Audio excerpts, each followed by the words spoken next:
First 2 layers on here.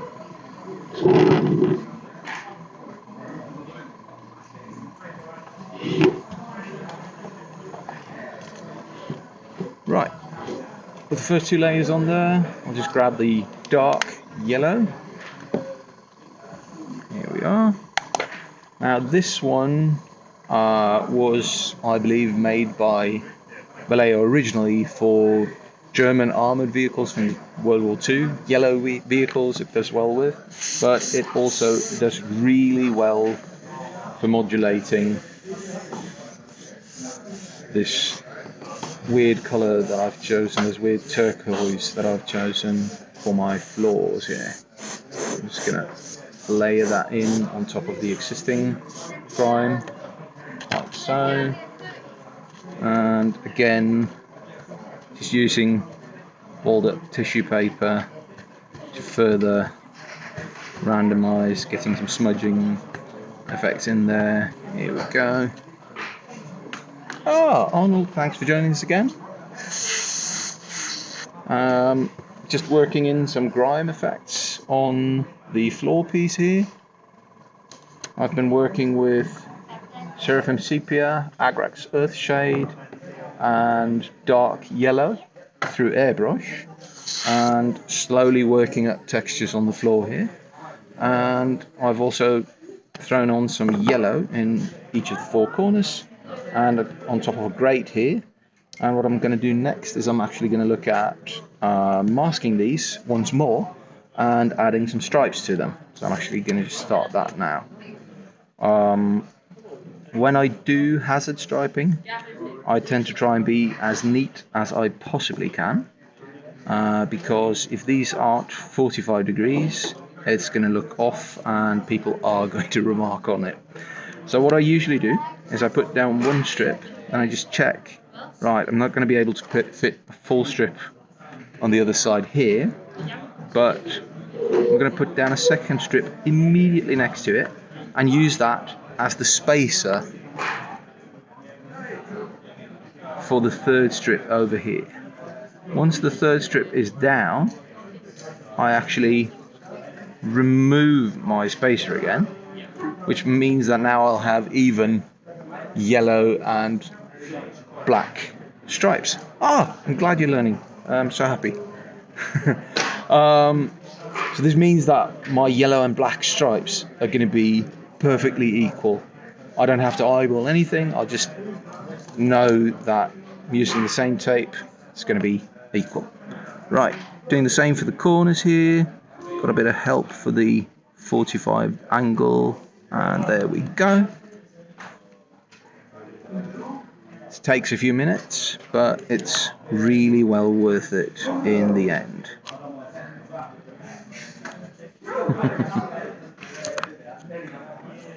And there we are. And for now, I'm actually just putting down strips, and then I'll figure out which ones I'll remove afterwards. This is just, there we go. And one more over here, like so. And the final one.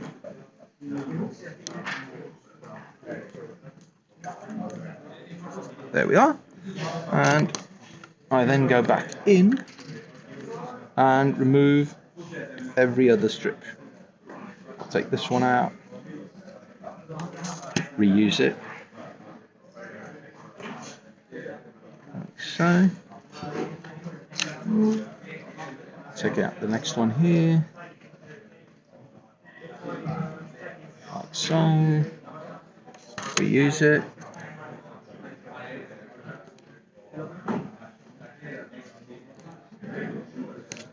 There we are, and I see a tiny bit of the corner actually peeking through here, so I'm going to add one more strip down in the corner here.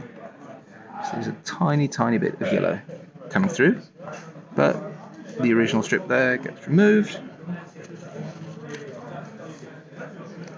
Turn the floor piece around and reuse, like so. Yep. And This is one of those things that's going to take you a while.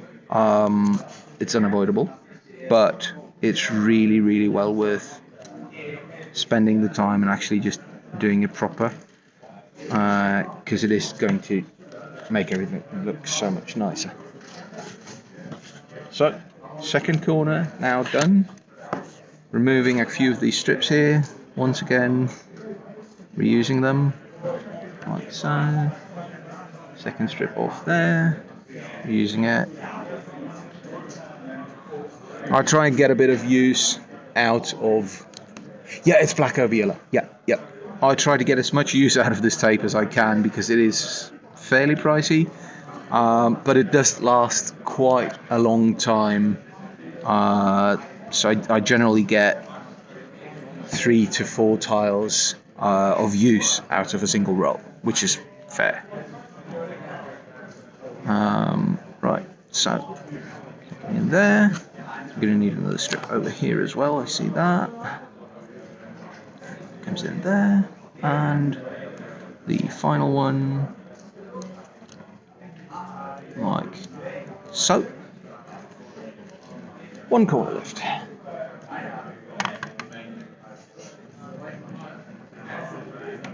There we go.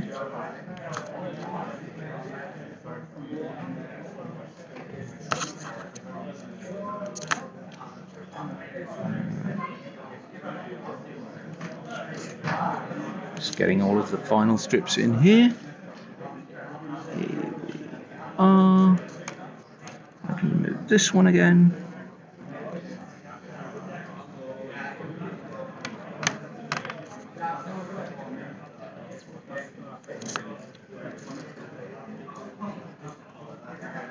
I have been joined immediately off screen by my lovely wife, which is who I'm sending kisses to. It's not just random passers-by. So, right, there we are. That's the masking down on top of the yellow.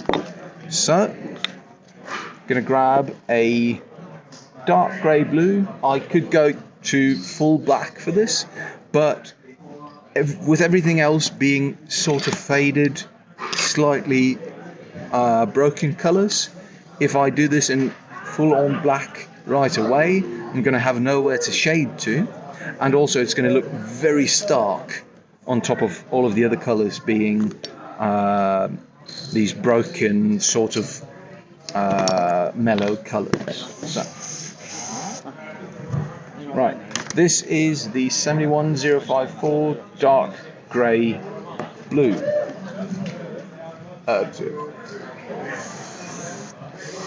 And now that I've got my tape down, I'm basically just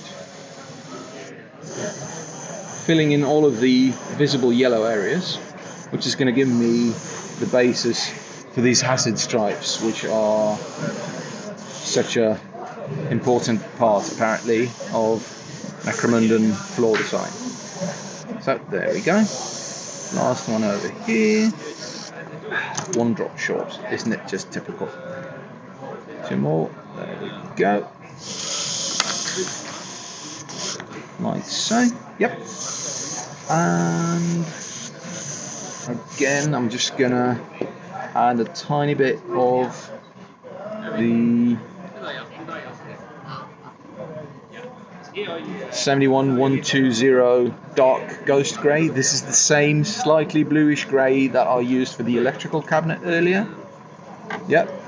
And for most of my terrain, I try to limit the palette somewhat. So I'll have lots of colour variation, but I try to work it from a limited number of paints. Just waiting for the lighter grey to come through. And there we go, it's coming through nicely now. Right, so throwing it into the highlights here. There we go.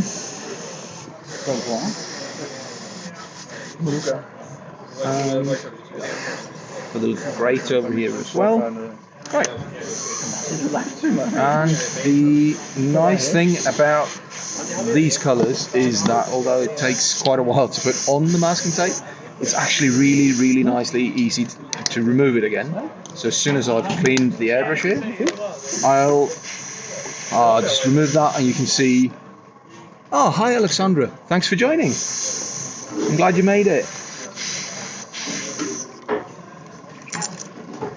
But as soon as I've just cleaned the airbrush here, I am going to remove the masking tape, and you should see how nicely the stripes actually come through. There we are. And remove the last bits here. Here we go. And there we are. Nice hazard stripy corner for my tile here. I'll just remove the rest of them here so you guys can see what's going on. And we should end up with a far more Necromunda looking tile after this. Yep, grate is coming through nicely as well, like so. Now obviously all of these have been covered while I was doing the washes through the airbrush before, so I'm going to need to redo that, but it's no worry. The technique is largely additive, so I can always just add fresh layers or deepen the technique, or select areas that I'm not happy with and add to them. Right, so last bits of the masking coming off, and there we go. Yep, so that is pretty much it for the hazard striping, but I am going to get rid of the final little bits here, and then I'm going to get into the pigment weathering, which is the next step for this tile. I will need to do the stippling and washes through airbrush first, but that's just like 2-3 minute thing and we'll be done with that. Here we go. And I think that's the... Nope, one more left. There's always one that escapes me for some reason. Oh, there. In case you guys are seeing any of these that I've missed, please let me know, because I'm terrible at actually missing one and then having to redo it. I think I got them all. Right, so with that bit done, as I mentioned, I'm just going to go back to the washes through airbrush technique, starting off with Agrax Earthshade. Such a wonderful grimy paint. I'm just putting it straight in the cup, this needs no dilution whatsoever. And hitting mainly corners and edges. This one is fairly dark, so I need to be a little careful with application. But if I do overspray, it's no big worry, because I'll grab some balled up tissue paper and I can just deepen the effect in that way instead. There we go, last few bits here, deepening a few of the other areas, and tissue paper, balling up, and basically just randomly mashing it in to deepen the effects. Here we go. Good. Now you'll see this is still fairly monocolored, it's still looking blue, whereas the others are far more changed in colour. So for that I'm using the dark yellow 76503. This is a model wash from Vallejo, same as the Games Workshop basically, but different colour variations, so they do really nicely. Now this one is primarily made for use on top of yellow, but it brings this really sickly, weird green into my tiles, which I really enjoy. And as before, tissue paper, randomly splotching it down there, and you'll see I'm getting some really nice textures already, which I can then rework or deepen as needed. final one is the Seraphim Sepia. So again, Games Workshop wash, a few drops in there. There we go, a tiny bit more. Like so. And exactly as before, just randomly getting it in there, really modulating everything further. There we are. And that's the tile washed. So, the final thing I promised for this part of the tutorial series is these pigment washers that I've been using. Now these are really weird because whereas the regular washers, the light rust wash, the sepia, all of these, they fade as they dry, so they end up being far weaker in colour than when I put them on. The pigment here that I've got mixed with Tamiya pigment fixer, as I drip it on here, it's actually fairly mild, but when this stuff dries, it gets this really sharp orange twist to it, which is gonna help me get some nice harsh rust here and there. Don't want it all over, but I do want enough of it that it really adds that effect to the tile. So, in order to just speed up the drying here, I'm going to grab my airbrush and use it to just speed everything up a bit, just dry it off slightly faster than it normally would. There we go. You could also use a hairdryer for this. Didn't bring one today because I wasn't sure how much power I would have available, so I didn't want to be dependent on the hairdryer. Right. And largely that's the tile done. Just have a bit of extra rust here.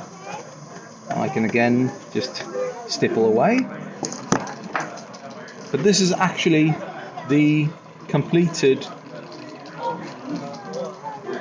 tile.